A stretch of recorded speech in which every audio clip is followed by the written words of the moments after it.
Tra i gusti di panettone che stanno spopolando in quest'anno c'è quello ai fichi al cioccolato. Ho voluto provarlo nella versione senza glutine e senza miscele industriali, oltre che senza maizena, e oggi ve lo offro. Sono piuttosto contenta del risultato perché è un panettone molto soffice e molto profumato e davvero delizioso. Seguitemi in cucina e vediamo come si prepara. Iniziamo mettendo a mollo lo psilio con l'acqua. Ne bastano soltanto alcuni cucchiaini, l'acqua viene prelevata dal peso totale.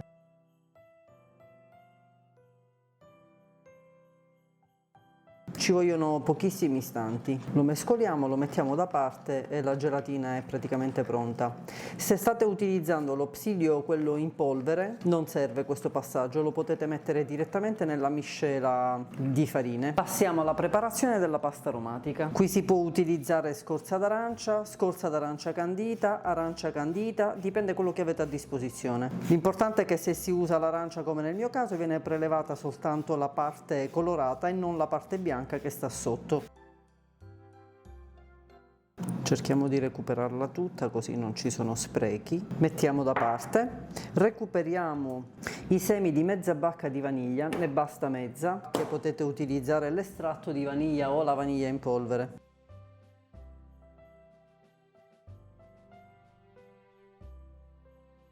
I semini li mettiamo insieme all'arancia.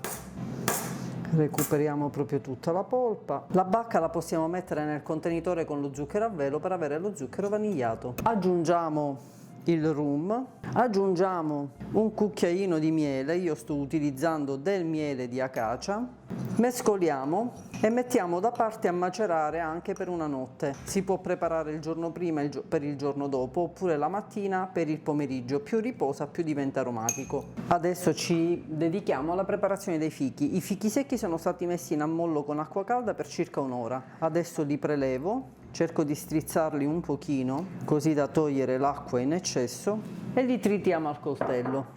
Togliamo prima il picciolo perché è la parte poi che non si riuscirà a tritare facilmente, rimane dura.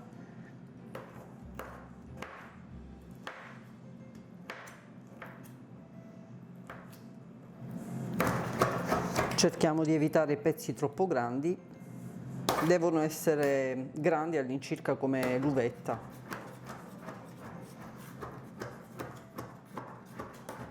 Una volta anche i fichi pronti, ci possiamo dedicare all'impasto vero e proprio. Versiamo nella ciotola della planetaria tutti gli ingredienti della miscela. Qui sotto in info box, come al solito, vi metterò tutta la lista degli ingredienti e la troverete anche nel mio post blog. E inizio a miscelare per pochi istanti con l'accessorio foglia. Potete utilizzare tranquillamente il gancio. Nel frattempo, mentre miscelo gli ingredienti di questo mix casalingo, faccio sciogliere il lievito nell'acqua. Poi verso lo zucchero nella miscela e infine prendo lo psilio che si è completamente gelificato e lo verso all'interno della miscela. Infine aggiungo in 2 volte l'acqua con il lievito e lascio lavorare la foglia tranquillamente per qualche istante. Poi aggiungiamo le uova, sono uova e tuorli, in 2-3 volte. Ogni tanto bisogna ricordarsi di staccare l'impasto dalla ciotola e dalla foglia e ribaltarlo, così ci assicuriamo che non ci siano più grumi.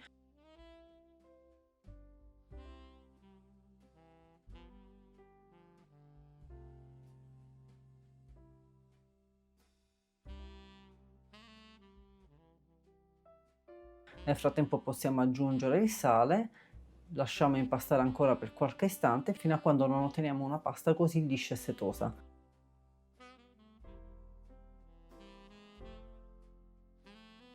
Aggiungiamo prima la miscela aromatica e poi il burro molto morbido e lasciamo lavorare fino a quando il burro non è stato completamente assorbito. In totale l'impasto dura circa 20 minuti.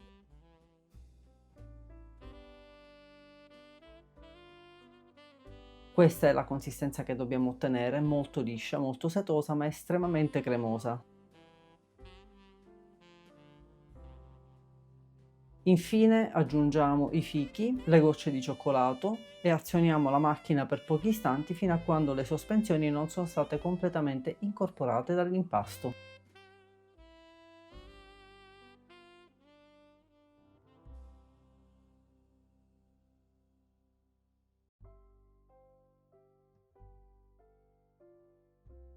Questo è ciò che dobbiamo ottenere. Adesso possiamo pesare l'impasto e colarlo nello stampo.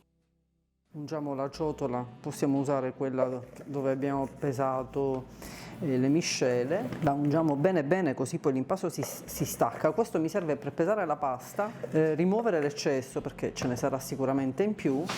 Dobbiamo rimuovere 110 grammi.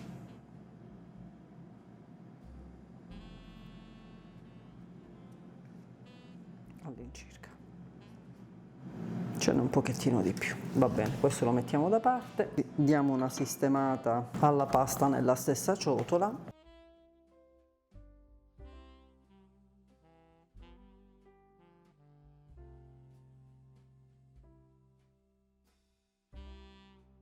Poi lo coliamo nello stampo alto da panettone da 750 grammi e lo finiamo di sistemare dentro lo stampo. Qui c'è lo stampo da panettone, vedete con la ciotola unta è scivolato molto facilmente e adesso ci vuole un pochettino di pazienza perché dobbiamo dare una forma il più regolare possibile a questa pasta con le mani unte e la spatola unta. Intanto appiattiamo la pasta, specialmente di distribuirla bene sul fondo. Poi con la spatola cerchiamo di spingere verso il basso i bordi, così da avere una forma sferica e poi sempre con la spatola lavoriamo la pasta, tiriamo la pasta verso il centro, la spalmiamo più che tiriamo verso il centro, così cerchiamo di ottenere la cupoletta. Poi con la mano unta togliamo gli eventuali difetti, lisciamo tutta la superficie e rifiniamo bene il lavoro. Qui bisogna perdere un pochettino di tempo perché se l'impasto si presenta bene adesso, magari abbiamo una speranza che il panettone cotto sia gradevole da vedere. Poi finalizzo anche il panettoncino piccolino, dobbiamo mettere poi l'impasto a lievitare in un luogo tiepido fino a quando non raggiunge circa 2 cm dal bordo. Ci vediamo dopo. Siamo a 2 cm dal bordo, nel frattempo c'è il forno già preriscaldato in modalità statica a 150 gradi con la griglia messa nella tacca inferiore del forno, quindi in basso. Con una lametta unta pratico i tagli. Non sarà facile farlo perché l'impasto è veramente molto morbido, molto cremoso, ma ci proviamo. In quello piccolo li ho già fatti.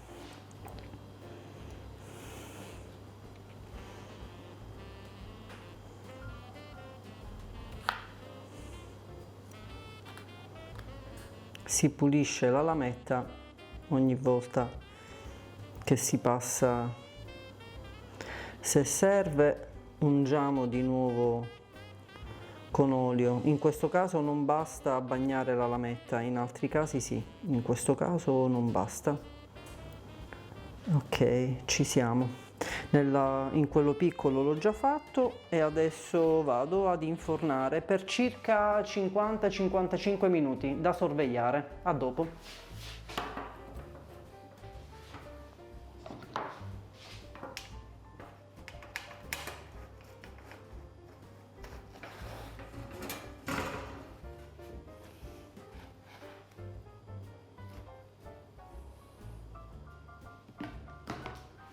Dopo 65 minuti di cottura a 150 gradi, questo è il panettone, questo è il piccolino, l'ho tirato fuori, che è pure morbidissimo, l'ho tirato fuori dopo 55 minuti. Adesso bisogna lasciarlo completamente raffreddare e poi è pronto per essere finalizzato. A distanza di 16 ore circa, questo è il panettone, è ancora molto morbido, anche il panettoncino è morbidissimo. Ho fatto fondere circa 70 grammi di cioccolato fondente. L'ho fatto fondere in microonde mescolando ogni 30 secondi. Questo è un cioccolato fondente al 50%. Aggiungo una piccola parte di olio di semi, sono circa 6 grammi. Questo aiuta a fluidificare il cioccolato ed evitare che quando si rapprende sopra il panettone diventi un unico blocco croccante. Rimane invece in questo modo un pochettino più morbido ed è più gradevole da gustare. Il panettone piccolo va bene, è uscito sufficientemente fuori dallo stampo, quindi lo lascio così com'è. Il panettone grande invece si è abbassato un pochettino, si vede anche dalla parte centrale che è un po' affossata. E allora, siccome voglio pennellare una superficie maggiore, ritaglio una piccola parte di pirottino. Potrei anche rimuoverlo completamente, anche perché il panettone si dovrebbe servire senza il pirottino. Quindi rimuovo circa 2 cm di carta.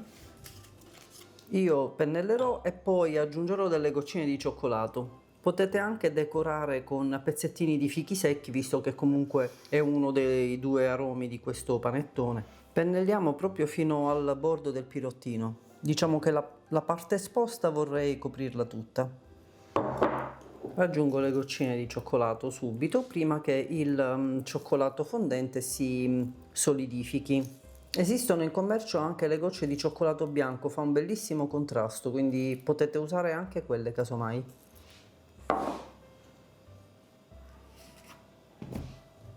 Pennello anche il piccolo e aggiungo le gocce anche nel piccolino. Adesso dobbiamo aspettare che il cioccolato rapprenda e poi passiamo all'assaggio.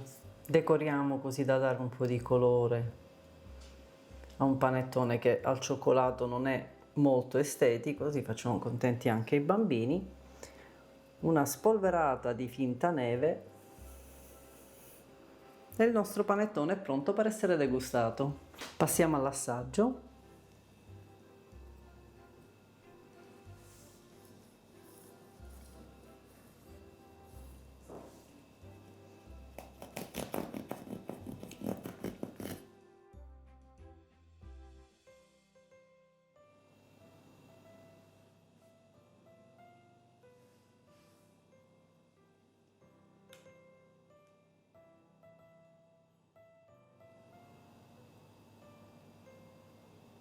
Dopo 24 ore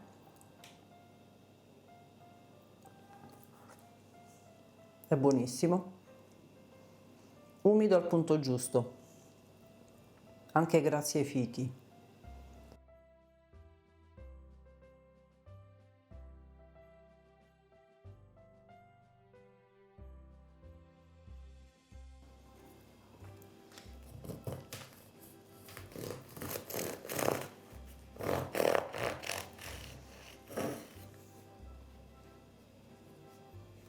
Direi perfetto.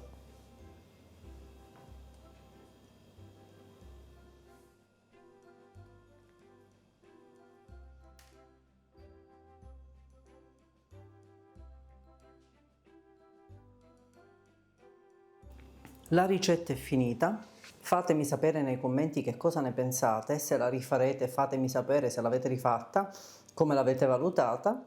Se questa ricetta vi è piaciuta lasciatemi un like, se non l'avete ancora fatto iscrivetevi al mio canale e attivate la campanella delle notifiche per non perdere nessuna nuova ricetta senza glutine. Grazie per la visione e per la condivisione e alla prossima ricetta gluten free. Ciao e buon anno!